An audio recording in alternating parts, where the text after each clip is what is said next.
ગુજરાતના તમામ ન્યાયપ્રિય લોકો, સંવિધાન પ્રેમી લોકો અને ખાસ કરીને ગુજરાતના 50 લાખ દલિતોને ખૂબ અભિનંદન, જેને સત્તાનો ખૂબ ઘમંડ છે, ઉચ્ચ આઈપીએસ અધિકારી હોવાનો જેનો બહુ પાવર છે અને જેના છેડા ગાંધીનગરના દિલ્હીમાં બહુ મજબૂત છે, એવા રાજકુમાર પાંડેને ભાઈ શ્રી હિતેન્દ્ર પીઠડિયા અને મારું અપમાન કરવાની જે કોશિશ કરી હતી, એના પગલે ગુજરાતના દલિત સંગઠનોએ પોતાની એકતાના તાકાતનો પરિચય કરાવ્યો અને એનું પરિણામ ગઈકાલે એ આવ્યું કે આ રાજકુમાર પાંડેને સીઆઈડી ક્રાઇમ માટે ખસેડીને એને લો એન્ડ ઓર્ડરના એડીજીપી તરીકે મૂકી દેવામાં આવ્યા છે.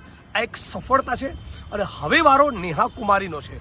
મહીસાગરના કલેક્ટર નેહા કુમારીએ જે પ્રમાણે દલિત, આદિવાસી, ઓબીસી સમાજનું અપમાન કર્યું, એની પણ ટ્રાન્સફર થશે, એને પણ સસ્પેન્ડ કરાવવાની છે અને એની સામે ગુનો પણ દાખલ કરાવવાનો છે.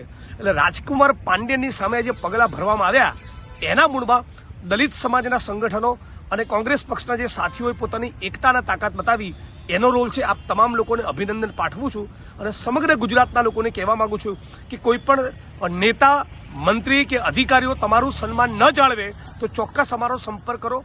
અમે તમારો હકના અધિકાર જળવાય, તમારું ગૌરવ જળવાય એના માટેનો પૂરો પ્રયત્ન કરીશું. જે પણ ખોટું કરશે એ ભોગવશે, એ રાજકુમાર પાંડેન હોય, નેહા કુમારી હોય કે જિગ્નેશ મેવાણી હોય.